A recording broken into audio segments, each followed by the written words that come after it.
Hello again, 110. In this video, I'm going to go over a straight PowerPoint slide presentation on Chapter 12, Groups and Interests. These slides are from the old Brief 13th edition, but I'm sure they're very similar to the e-book Brief 14th edition that many of you have purchased this semester. Push-pull of groups and interests. There is a push and a pull because the government needs to collect information on how decisions are impacting various constituencies. And there's a push from individuals and groups that are seeking to gain some benefit. This is pluralism at work, as Mr. Madison talked about at the beginning of the country. An interest group defined is a group of individuals or organizations that make policy-related appeals to government. This enhances democracy by representing individuals, encouraging participation, and they also help to educate the public. The problem is that these are private interests of the few and not necessarily the general public interest. And again, as Mr. Madison recommended in Federalist Number 10, the answer to this was continuous growth, diversity, adding more and more groups into the process to prevent the interests of the few or the one from coming to dominate the interests of the many. And again, we've been talking about this through the course of this semester. Bigger groups are going to have more power, as they should, if it's a democratically oriented society. Some groups organize more easily than others do. And in the United States, you are definitely free to organize. What happens after that is another story. Generally speaking, organized interests are predominantly economic. And that is what usually individuals will form. And here are some examples of economic interests: the AFL-CIO, the American Federation of Labor, the Congress of Industrial Organizations, is a shadow of what it was 50 years ago. A very powerful interest group today is the American Medical Association. They are largely responsible for your medical costs. Doctors nowhere else in the world make the kind of schedule that they do in the United States. And originally these two labor unions were separate. The AFL, founded by Samuel Gompers, wanted to organize only skilled workers, whereas John L. Lewis, one of the founders of the Congress, believed that all workers within a particular industry, an industry-wide union, irregardless if you're pushing a broom or you're operating a machine, you're all going to be in the same union. And these are just some statistics on why interest groups form.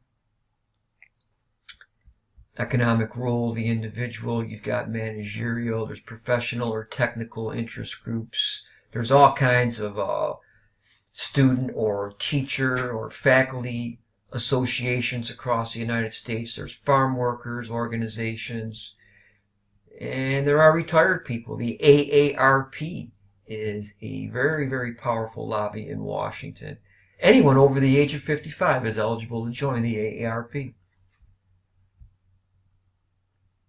This is a textbook situation, the free rider problem. This sociologist, political scientist, I'm not sure, I think he's a sociologist, identified the free rider problem.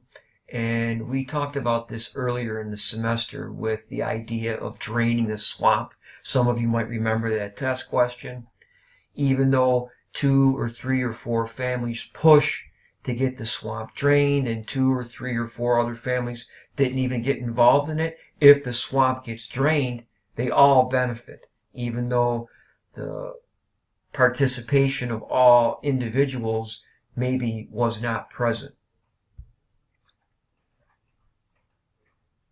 Benefits, informational, material benefits. Unions provide excellent goods and services to their members. Some benefits might be social. People join groups for friendship or networking. Or they want to join this because it's purposive. They want to try to accomplish something, and they believe being in this organization will enable them to highlight accomplishment. What do groups need? All institutions need money. Irregardless of what it is, sooner or later you're going to have some kind of operating budget. Why? They need to do lobbying with this money. They want to contribute to politicians.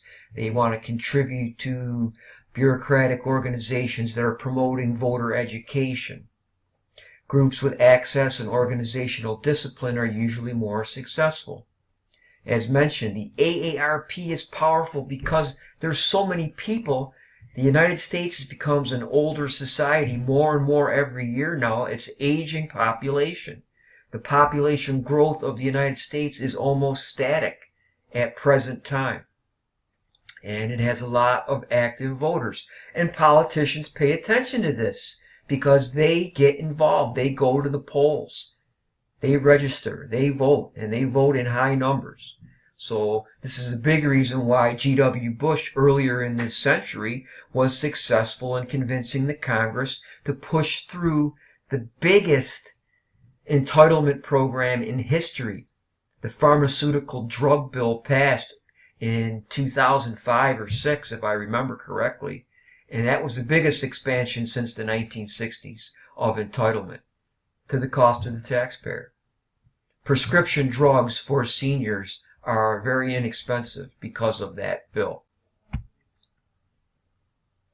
What are the characteristics? It's usually people who are higher incomes and higher levels of education are more likely to be members of groups.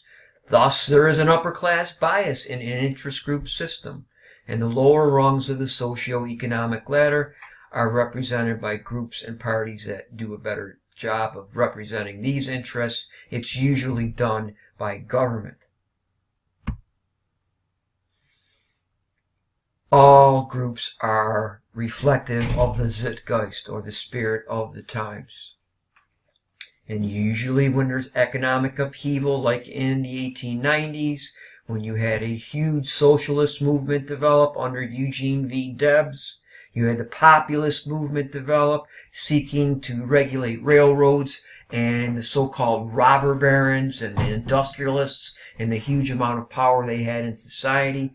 There was a big push in those days to have the United States government regulate interstate commerce more vigorously than they had been doing. Again, there's another burst of group activity during the Great Depression of the 1930s. And there's all kinds of groups at the different federal levels of government. How do they influence policy? They directly influence decision makers, or perhaps they pursue their goals through the courts.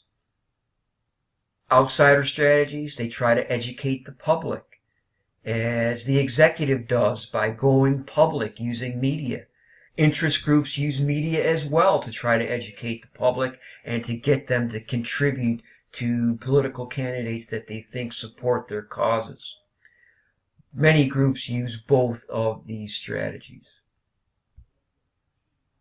Lobbying is an attempt by a group to influence the policy process through persuasion. And that's the key word to remember with lobbying. Persuasion. They're trying to persuade officials to promote their interests. And they spend a lot of money lobbying every year. But this does good, as we mentioned, with the Iron Triangle phenomena. They provide the information that politicians lack. Without this, they're not going to be able to form good bills for consideration. This is the exact flow chart. If you're interested, you can take a look at this slide in more detail. This is the triangle that I tried drawing, but this is more of a rectangle phenomena. It's the same idea. The interaction between congressional committees, the interest groups, and other media. This particular slide focuses on media instead of the bureaucracy. And this is where they do it here. This slide talks about how they try to influence the executive branch. It's the same idea. The longer the groups are around, the more access they're going to have to government agencies or Congress. There are regulations today. They have to report their spending. There's limits on gifts from lobbyists. Lobbyists have to register. Please remember this fact. And recent forms require lobbyists to disclose their campaign information. And the way that they've gotten around that is by contributing to the party as opposed to the individual who is nominated by the party. We've talked about amicus curiae briefs. Interest groups file these as well. Friend of the court. We've talked about Brown. We've talked about going public. You should be familiar with these ideas already. Advertising using media, protests, grassroots lobbying, trying to build lists of supporters and urging them to pressure officials. That was the old-fashioned method of trying to garner support.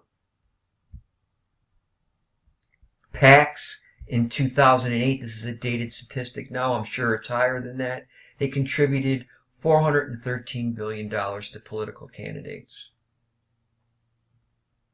Some of it is used to engage in voter education.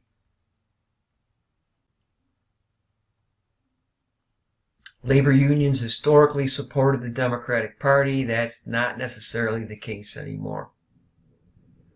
Interest groups will in some states try to sponsor ballot initiatives to try to get around the legislative opposition to their goals. The initiative, the recall, and the referendum. The progressive era of the early 20th century, those were new innovations of that time. According to the textbook, are they effective? There has been mixed results from the research. Corporations tend to hedge their bets. They tend to contribute to both candidates. They're going to keep doing this because they're going to get some benefit at some point out of it.